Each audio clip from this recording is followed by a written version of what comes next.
So we're reading from Chaitanya Charitamrita, Adi Lila, chapter 6, verse 16 to 28.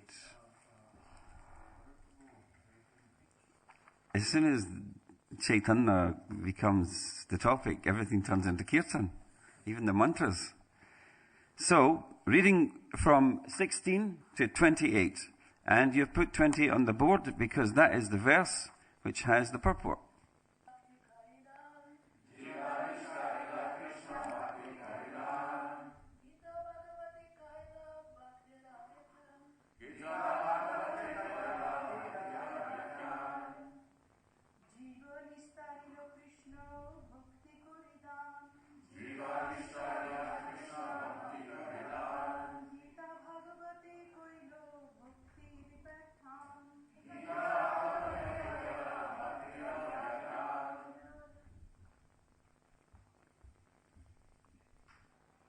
Translation. He delivered all living beings by offering the gift of Krishna Bhakti. He explained the Bhagavad Gita and Srimad Bhagavatam in the light of devotional service. Purport of Srila Prabhupada. Although Sri Advaita Prabhu is an incarnation of Vishnu, for the welfare of the conditioned souls, he manifested himself as a servitor of the Supreme Personality of Godhead. And throughout all his activities, he showed himself to be an eternal servitor.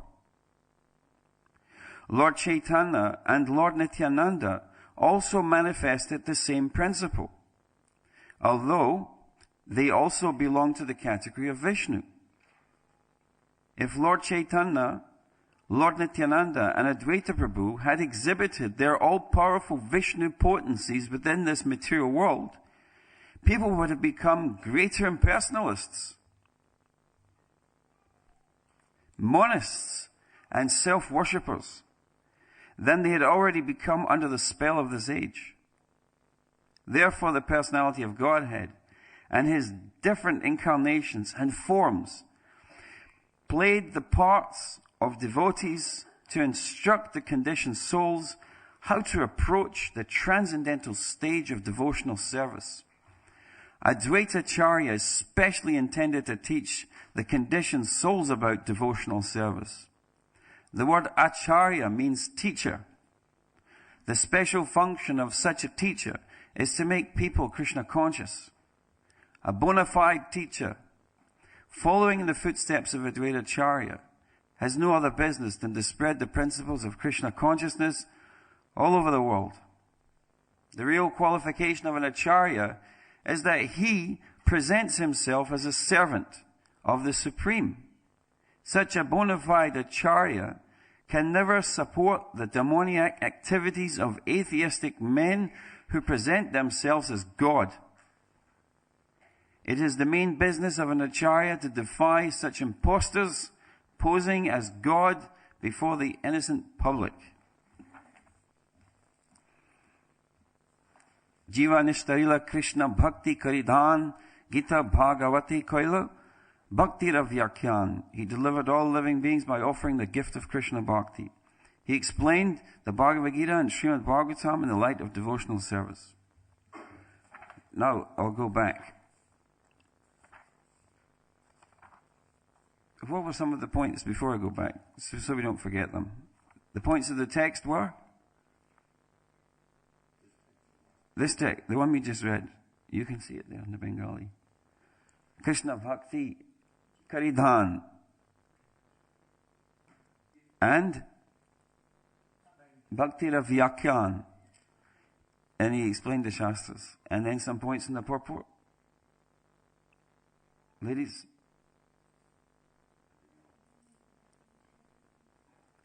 Sorry? Yeah, if they did manage all the Vishnu potency, then what would happen? How would that become more Mayavadis and self-worshippers? You create a whole tradition of it. And there's quite a big tradition of it, isn't it? No, there is quite a big tradition of it.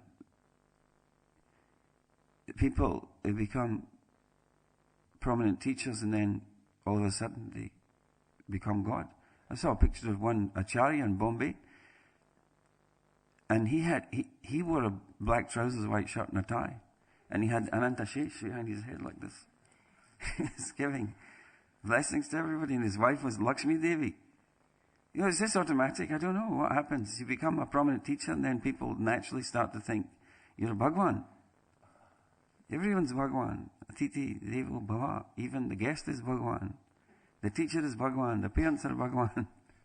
The guru is Bhagwan. The king is Bhagwan. The Brahmins are Bhagwan.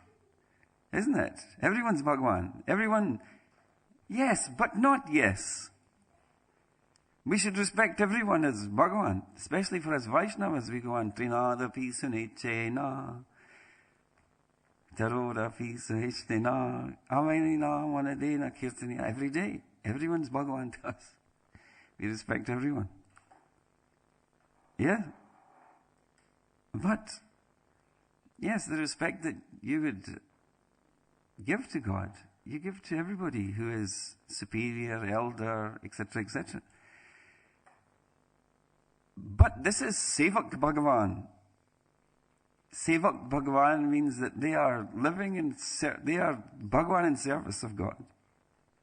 In service of God, they are Bhagavan in that sense. Savior Bhagavan, they're not Savior Bhagavan. They're not the Bhagavan who is to be served in the object worshipable of all creatures in the universe. No, that's Swayam, that's Krishna himself. But like that gentleman, he became Bhagavan. When we took a member of British Parliament to Mayapur this year, we went into the Prabhupada Samadhi. It was so big. He turned to me and he asked me he made a very strong point to me. He said, what is going to stop you people in time turning Swami Prabhupada into God?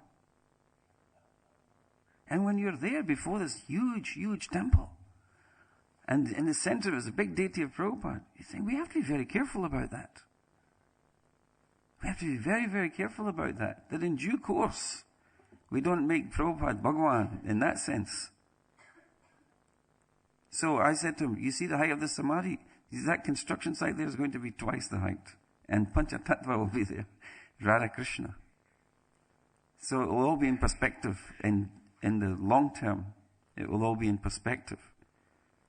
But wasn't it that when Prabhupada was in New Vrindavan, some people came up with this idea? Maybe, was it there? It was in America for sure. It wasn't in England. In America, some people come up with the idea, he must be God himself. And what happened? He left. He left ISKCON. No, he left. And he went to India, isn't it? He went back to India and he was tormented. He thought it was all over. He thought his movement was all over. When people came up with this idea that he may be himself, Swami Bhagavan. But then, isn't it, when he thought it was all disaster, then Mayapur, Bombay and Vrindavan happened. So, what was your point? The point that was made? That I just commented on?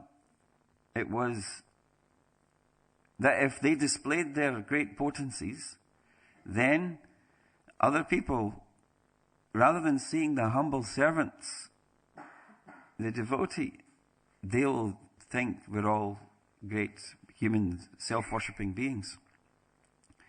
What other point was made in the purport? I'll come back to this after part. The business of the Acharya to expose such imposters. Expose the imposters. We always used to do that when we first joined the movement, wasn't it? Try to expose all the imposters. But it's the business of the Acharya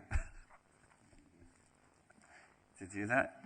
And then, what other point you remember? There was one in between all that.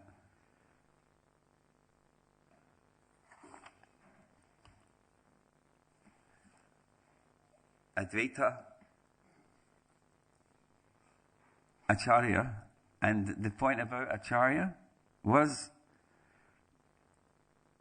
the word Acharya means Teacher. Yeah, good.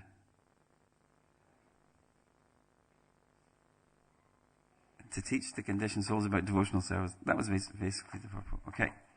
Let's go back. Apani Purusha Vishvaya Nimitta Karan Advaita Rupi Upadan Hana Narayan. Lord Vishnu himself is the efficient cause. Nimitta Karan. Okay, Lord Vishnu is the Nimitta Karan. He is the efficient cause. Okay?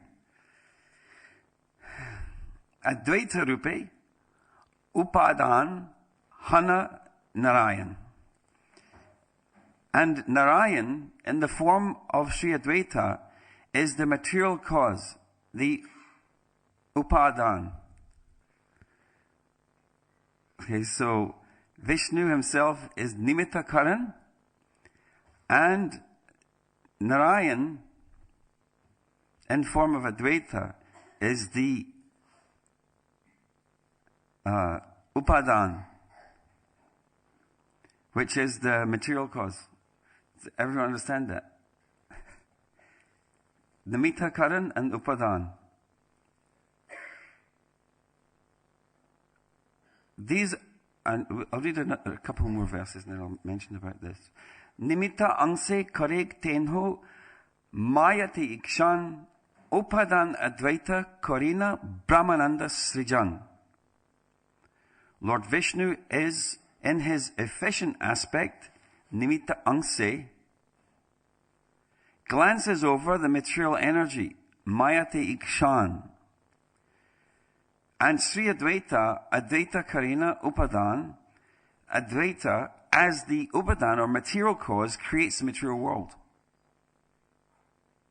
Okay, so Vishnu glances over Maya, Nimitta, and Advaita, Upadan, creates everything. Brahmananda Srijan. Yadyapi Sankhya Mane Pradhan Karan Jadda Haithe Kabhu Nahi Jagat Srijan. Although Sankhya philosophy accepts that the material ingredients are the cause, the creation of the world never arises from dead matter. So now he's referring to the Sankhya philosophers. And that they say that the very material elements themselves, they are the cause of everything. Matter is the cause of everything. Nija Shristi Shakti Prabhu Sanchari Pradhani Ishwarera Shakti Tobe Haita Nirmani.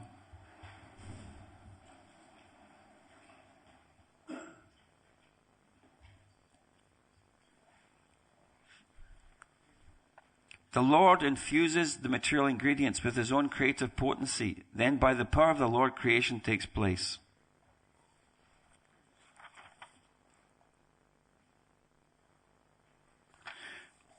I'll just say something about these verses quickly. These texts are using the language of Sankhya philosophy. Sankhya philosophy.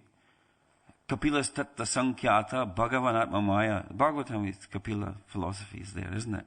In the Bhagavatam is theistic Kapila philosophy.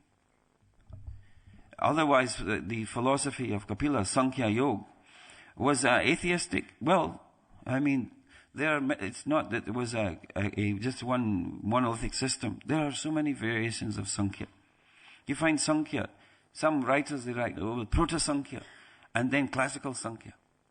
Proto-Sankhya meant that this form of kind of Sankhya itself, Sankhya, maybe some people say it meant originally number.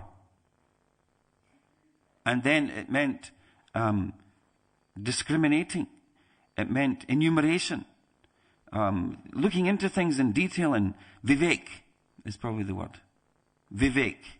Discrimination. Discriminating. In order to understand something, using one's power of discrimination. And when the main means, like we say, karma yoga, well, the main part of it is in the activity, the work. Dhyan yoga, the main part of it is in your head. The intellect, it's something that exists in your head. It's a whole worldview that's developed from Veda Chakshu or from studying Shastra. I'm functioning, seeing the world, interpreting everything according to that specific software. And Bhakti Yoga, it means that the predominant matter is devotion. Sankhya Yoga means the predominant principle that will unify an individual with truth is Vivek. This hard discrimination. In Sankhya Yoga, the classical Sankhya Yoga is based on a literature called Sankhya Karika. And Sankhya Karika, they accept Pratyaksha, Anuman, and Shabda. So direct perception, yeah, okay, it does work sometimes. I know I'm here sitting giving class because I can see you and I can see myself. Well, most of myself. And on the basis of that, I will conclude, I'm here at Bhaktivedanta Manor giving class. Now, just because it's Pratyaksha doesn't mean it's not true. It's faulty. There may be something wrong with it. You may have made a very great mistake. You're still sleeping. You're dreaming. But, so Pratyaksha is fine. Anuman, or making some profound statement about something we don't know based upon the things we do know, is Anuman. It's like, well, if we maybe think, Lalita Mataji is not in class, therefore she must be cooking in the kitchen. Based on the stuff we know, we make a calculation or a conclusion about what we don't know. Sometimes when you're charging a person in court and you want to hang them, you hang them on the balance of evidence. We don't actually know if you did it, but everything adds up to the point that it really looks like it was you. So, therefore, you go to prison now. Sometimes it's wrong, isn't it? Sometimes somebody comes out after 20 years. They say, I always said I didn't do it. And they say, well, it's a pardon. You're pardoned. Sorry about that. Now go and collect your social security. It can happen on the balance of evidence. So it means on the balance of evidence, on the basis of, as we put our perceptions and words together, within our consciousness, we add them up in a certain way and they come to a conclusion. And we say, well, that's good. Now, Anuman may be correct.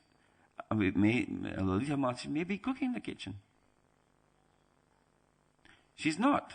She's sitting behind Devaprastha Prabhu. So it was incorrect because I couldn't see her because Devaprastha Prabhu was very tall. So, therefore, Anuman was not, but if she was in the kitchen, then it would be correct. So, they accept Pratyaksha, they accept Anuman as we do. Shabda, they accept, well, yes, sure. There's written words and there's words of rishis. So, they're also good. You balance all these things, you come to a conclusion, it's good. That's their process. For us, Jiva Goswami set the standard. Yeah, Pratyaksha, Anuman, these things are all good, but if they don't add up to what's stated in Srimad Bhagavat, then we don't accept it.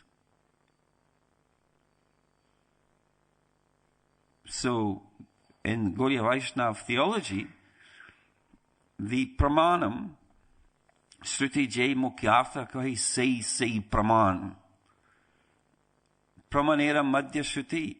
Chaitanya Mahaprabhu said himself that amongst all pramanas, the Shruti, the texts are above all. He stated it. Shruti Jai Mukyartha Kahi. That the direct meaning. Not that everything is, the secondary meanings of everything are employed in order to make a conclusion. That is not what the text is indicating itself, or the body of text. So, therefore, say Praman. He said, this is the best of all pramanas. So in Sankhya Yoga, they accept these various pramanas like we do. But their process of self-realization, so to speak, is vivek. It's not bhakti. It's discrimination. Now for us, we don't care for vivek that much. Okay, Jiva Goswami also writes in the Sandarbhas, where we use Anuma is you read the text before, you read the text after, and then you figure out what the text in between is really meaning. It's like, if Prabhupada, sometimes big people say, we're not Hindus, Prabhupada said we're not Hindus. It says it in Science of Self-Realization. You read Science of Self-Realization, read a few books, Prabhupada, we're not Hindus, we're not Hindus, we're not Hindus. All over it. And then they say, why you're presenting in Hungary, you're Hindus? Because the government's against you. So now you're saying you're Hindus. Prabhupada said we're not Hindus. When the devotees were invited to a big convention in Europe of religious leaders, then some friend of mine from the UK had said, somebody from Europe, from your movement, should represent us, should go and speak. They were invited into a very good assembly of people in society. And they say, we're very happy to have all the Hindus here. And they say, excuse me, we're not Hindus. They go, what are you doing here? What are you? We're Hare Krishna. Oh, they're a cult. How did they get in here? They're everywhere. But if you look at the greater body of Prabhupada's teachings, and if you look at his personal examples in his teachings, like when there was Rath Yatra in London and it was to be stopped, the government were opposing a Rath Yatra. Prabhupada said, present our case as Hindus. And then he got the head of the Vishwa Hindu Parishad to write a letter to state, we're Hindus. He made another statement. He said, we're here to spread Hindu culture all over the world. And the person of the Vishwa Hindu Parishad wrote, and he said, not only are they Hindus, they're conservative Hindus. So, Prabhupada said, we're not Hindus. And he said, we're Hindus. So just the people who go around banging a drum for we're not Hindus, why are they going against Prabhupada? At least they should say, we're not Hindus. If somebody says, what are you? We say, we're not Hindus, and we're Hindus. At least be honest, if that's your estimation. If you're a fool being honest, you'll say it like that. We are or not. Somebody told me recently, Tamal Krishna Maharaj was giving a lecture, and somebody's put before him, when he was a scholar, they said, so, there seems to be some confusion in your movement of whether you're Hindus or not Hindus. And he just said very honestly, we use the term when we feel we need it. Otherwise we're not. Finished. And they were like, no, fair enough. Fair enough. So, it's not so simple. You can just read a line from a book and then go around and beat everyone in the head with it. But then you're not using you're not a scholar. You're just a dogmat. What would you say? You're taking something literally. You're not considering the whole body. What was the word you used, Govinda? What did he say? Bigot. Okay. That's also quite strong language. I'll support you on that. Hands up for that. So, this is the thing. It's a fool. A fool just takes one line and puts it on Facebook. Prabhupada said we're not Hindus. Okay, now what are we all supposed to do with that? Especially when people do it. When you're fighting a campaign to save devotees in places where they're being persecuted. What does it matter what we call ourselves if we can save a devotee from persecution? No, that's against Siddhanta. That's upper Siddhanta. Let them all be punished. Let Krishna consciousness never spread in the country. But let's not deviate from the truth. What value is truth? In that sense, what's the value of truth? It's not even truth. It's a line from a book. Once I went to see Tamal Krishna Maharaj when he was here. I was living in India. I was very perturbed about certain things in my mind. And I went and I put this very pertinent question before him. And he looked back at me and he said, if you're looking for a line from a book. I'm not going to give it to you. Because I lived and I served with Srila Prabhupada. I know he was a very practical person. I know he did what he felt worked. And he would change his mind.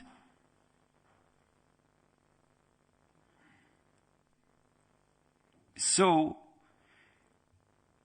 Anuman for us means, we accept it as pramanam, but we look at the verses in the book, the writings in the commentary, and then the personal example of how the Acharya lived his life himself and how he taught. And then from having an enriched understanding, then we'll come to conclude. Well, this is basically where it concludes for me. So, in Sankhya philosophy, they perform this vivek as their primary process. We use vivek in that sense. But as we know, for us, like nasadayati mam yogo nasankyam dharmam udava nasvadhyayas tapastyago yato bhakti mamorjita. Krishna is saying, isn't it? He throws the Sankhya out in that sense. Nasadayati mam yogo. There are all these means and ways of trying to approach me, trying to come to me, trying to know me, trying to befriend me, knowing me intimately or truthfully. In all of these things, nasankyam, not by sankhya, nasankyam, dharma, not by dharma, udava, nasvadhyayas, neither by just study of Veda or self-introspection. Tapas, neither by tapasya. Tyaga, tapasya means austerity. Tyaga, renunciation. Yato bhakti mam urjita. Nothing is like bhakti. Bhakti is urjita.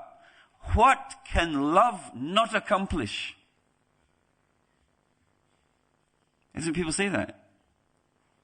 I think so. Sounds good. Anyway, I said it. How about that? So at least one person did. What can love not accomplish? Really? So Krishna is saying in the Bhagavad, that Sankhya Yoga, Dharma, Tapas, Tyag, all these things, oh yes, they're very good, but you know, if you just treat me affectionately, if you have some affection in your heart for me, if you have some kindness towards me, some finer sentiment towards me, mamurjita, then I will just sell myself to you for no price. So, isn't it? Alpa seva bahumani. Even if someone's making aparads, nallai aparad. Ishvara, Sabhava Bhaktera, nallai aparad. The very mood, the swabhava of God Himself, Ishvara, nallai aparad, is that He is, He doesn't mind when you make mistakes. To warn Him, aparad. It's okay. Don't go to town on it, but you know, isn't it we say, chant Hare Krishna, and all the seva aparads are finished. You don't even have to worry about seva aparads. What is the solution? How shall I counteract my seva aparads? No, just keep chanting. Nam, just keep chanting the name of Krishna. That destroys all seva aparads. Nallai aparad. When Krishna, sabhava bhaktera, He looks towards His devotions. Nallai aparad. It doesn't matter your mistakes. You know, you think for a parent, isn't it? Even just for a parent, don't worry for it. I remember I wrote my father's car off. I crashed it into the neighbour's car and put it all through the neighbour's garage. I was 14. My sister was running up and down the street saying, "You are finished." You know, it was those days when we all lived in the streets, in council estates. Oh my God, you're finished, you're finished. My younger sister used to always blackmail me all the time. You're finished this time, you'll see. It was such a big action my father came out and said, forget it. And he sorted it all out and he said, don't even worry about it. It's okay. I was his son. The rest of the time he beat me black and blue. This was such a big thing. You know, what do you do? It was just too much. My father was having a breakdown.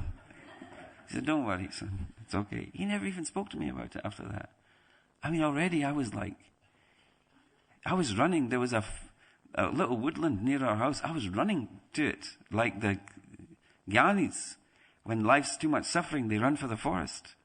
Everything was too much for me in that moment. I thought, I'm going to the woods. I ran, but my father was just gentle about it. Just don't worry about it. These things happen. Poor man. Hare Krishna. So, like a parent's even like that, isn't it? Prabhupada said, like, the child gives the parent some half-chewed biscuit. Parent goes, nom, nom, nom, thank you so much. That's what you do when you're a friend of the parent. Oh, thank you. Parents like that. Wow, very good. They don't see the fault in that way. They don't see it. You'll learn from it. You'll become wise from it. If it doesn't kill you, it makes you stronger. That's a song in the charts right now. But don't worry, you'll make it. What to speak of a lover? You know, like a paramour. When the lover sees, they sing beauty. They see all the faults and stupidity of a person, and they give it a very highfalutin interpretation. You'll say to the person, my God, that person, you want to marry, that guy is such a miser. What? Just careful when using money. What's your problem?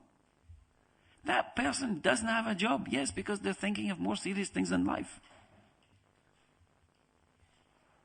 That person's with bad company. Yes, that person. Yes, because they try to help these people. When a lover interprets a person, they don't see fault. They see bhushan. They see embellishments in all the things. They see beauty.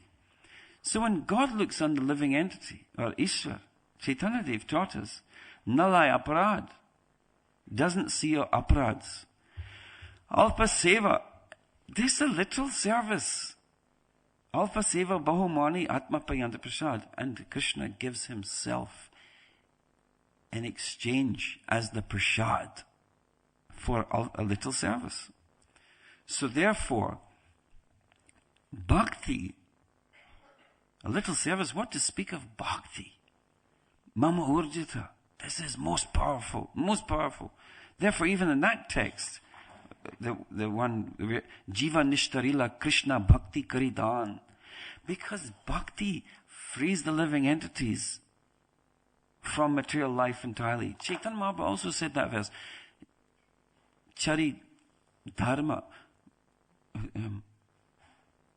He states, by following you can follow the 4 varnas and ashrams perfectly. But without Krishna Bhakti, you'll never be liberated from material life. Sangsar, you remain forever. And I can't remember the verse, sorry. So, this point, they don't follow, we don't bother for Vivek. Vivek, yes, little is required, but it's not our method. It's not our means. Our means is love. How Vivek serves love means, how will I meet my lover? It's a bright, full moon. Therefore, when Radha goes to meet Krishna, she's wearing white, so nobody will see her running through the forest. And when it's the dark moon, she's dressed in dark, so no one can see her running through. This is Vivek in the service of bhakti. Knowing how to dress to please Krishna is Vivek in the service of bhakti. Knowing how to cook to feed Krishna is Vivek in the service of bhakti. Little intelligence, what Prabhupada said, wasn't it? A little intelligence. So the little intelligence serves the very cause of bhakti. Otherwise, vivek in and of itself is thrown out by us. Completely. Yuktastu kevalanaiva. It is not anything to base your truth on. In and of yuktastu kevala, on its own. Vivek on its own, you'll get nowhere with that. Maybe you'll come to conclude, as people generally do, well, this is all matter, we're all one. Generally people in Vivek, of course the Sankhyas didn't conclude that, but mostly the others do. Even the Beatles and the Rolling Stones concluded that. In their height of their spiritual rapture, for most of them. In Sankhya Yoga, Vivek is their means, and all this language of Nimitta Karan, Upadan, this is all language of Sankhya. And this Proto-Sankhya, they consider, was a general spread of Sankhya that was found in Jainism, it was found in Buddhism, it was found in Vedism, it was found in Upanishad. It was this analysis and discrimination about the elements of matter, what they all add up to, what caused them to be active, where consciousness came from. And within all, and the Proto-Sankhya, there's a very strong opinions in the scholastic world that it was also theistic. There was elements of theism within it. But however, like the Sankhya Karika and all of these later texts of the tradition were very strongly atheistic. They believed there was consciousness and Purusha and Prakriti. And like the Buddhists also took from the Sankhya, that the world is suffering, everything is dukh. That's the first principle of Buddhism. Don't even go there. It's misery, dukh. And you're getting misery because of your desire for it. So, with Sankhya philosophers, dukh, yes, it's miserable. But these things need to separate. The waters need to part. What is gya, or consciousness? What is prakriti, matter? They need to separate. And how they'll be separated is by mathematics. By Sankhya. By discrimination. Now, like for instance, they say Nimitta Karan Upadan. They say the Nimitta Karan, like we'll say in Vaishnava, Nimitta Karan is Ishwar. He glanced over everything, it all became activated. They will say, no, the Nimitta Karan is within the Upadan, the material cause. And I'll give a simple example. What time am I supposed to finish, sorry? No. 9, are you serious? How am I going to keep this going? So, I say, okay, yeah, you're all okay, you're all awake, you're with it. Okay. The Nimitta Karan and the Upadan Karan, all right. In Sankhya, they'll say, this pot is made of clay.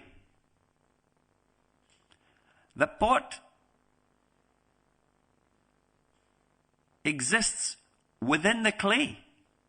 So the effect is present in the cause itself. So the Nimitta Karan is the Upadan, is the cause. The cause is in the thing itself.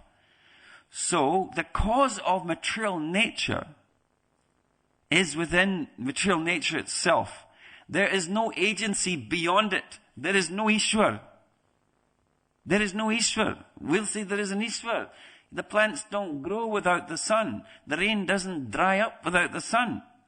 The sun is required for everything. We'll see there is an Ishwar. It all needs to be happening. And it's a person who's responsible. The big question is it sheer responsibility? But, so, there is a person. There's no person. But how they differ from the Shankaracharya's teachings on monism, which is in ways perhaps similar. they don't believe everything's Brahman. They believe consciousness is individual. They believe it's a multiplicity. The Gya.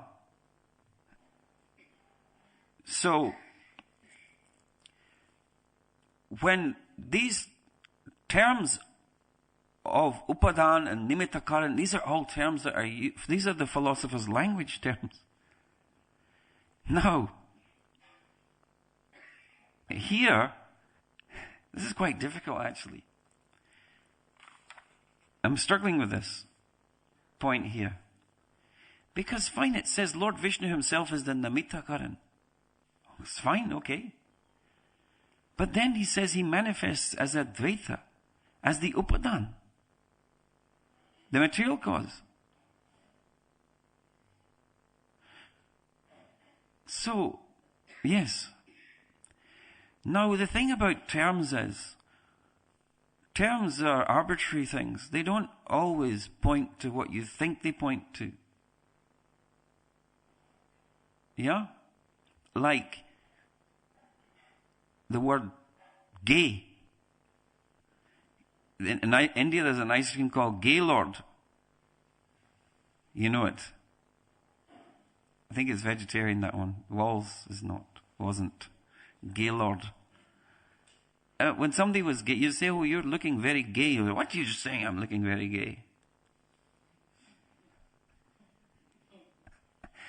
The words are arbitrary things. They change in time. They mean different things. Isn't it? He's a very gay chap. What? So, the connection between sound and what the sound points to in terms of concept, these things change in time. Kaviraj Goswami is using these words, Upadan and Nimitta Karan, to describe Vishnu and Advaita. Now, it would seem that it could make sense. This is where now we use Vivek. It could possibly, I would propose, that Vishnu, Narayan of Vaikuntha is Nimitta Karan. But then that's undermined by the next verse, where he glances over the material world. Because that's the avatar. When all the forms of God manifest in the world, they are avatar. So, in the next verse, it still discriminates between Nimitta Anse. But then look at the Bengali. It says Nimitta Anse, the part of Nimitta. I don't know.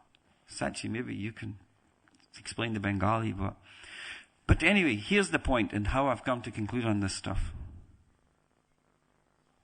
Advaita is Mahavishnu, and he's also Shiva, isn't it? He's the form of Shiva from the Vaikuntha realms.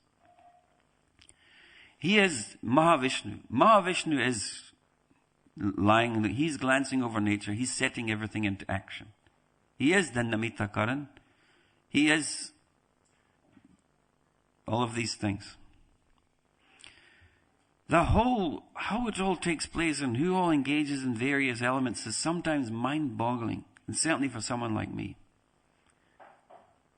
But I think in a very simple sense, that everything we know evolves in matter from Pradhan to Mahatattva. Beyond it all is the Supreme Person. He is the Nimitta Karana. He is the Karan of all current. He is the cause of all causes. The Swayam Bhagavan means he's not dependent on any other form. He is the original cause of all causes. Now that is Krishna himself. He expands himself in many forms. Rupa Goswami and Laghu Bhagavatamrita. He gives, you read about this and it's very, very, you know where Chaitanya Sanatana Goswami is explaining all the different forms, all the different technical terms. Well, in Lagu Bhagavatamrita, Rupa Goswami wrote a small book like this. And in that book, he goes through this in detail. He just goes through this in detail about all the various different forms. And he divides it up very simply.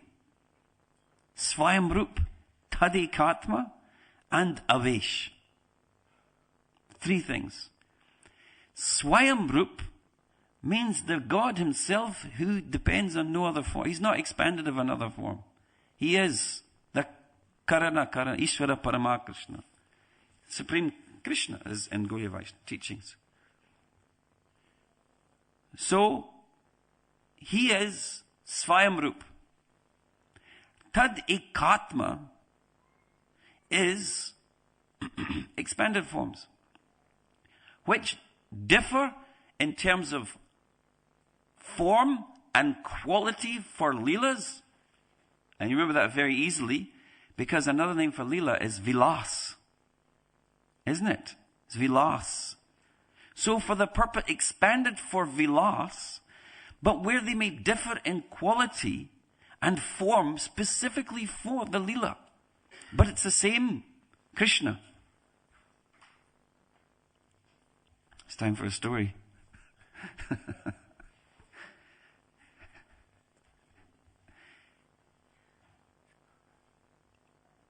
So, then there is Vilas, and then there is another category, which I forgot the name of. Within that, there's a second category, which means there's difference and the power is less. Okay? Simple as that.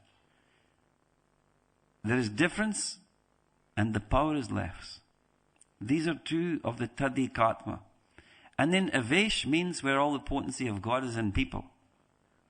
And very interestingly, he mentions there, he says like Shesha. Shesha Nag is a jiva.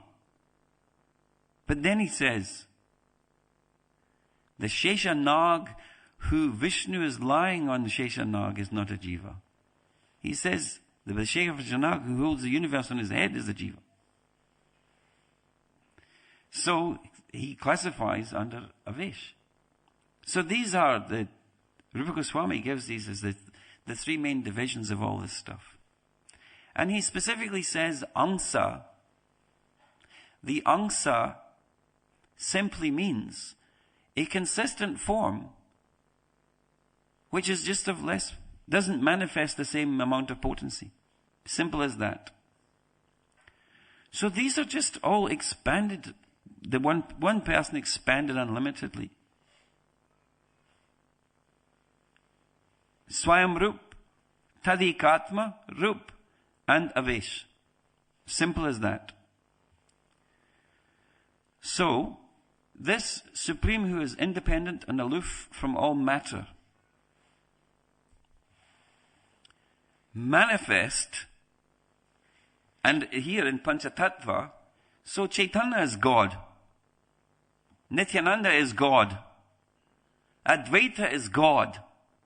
Isn't it? Panchatattam makam Krishnam, Bhakta Rup, Bhakta Sarup,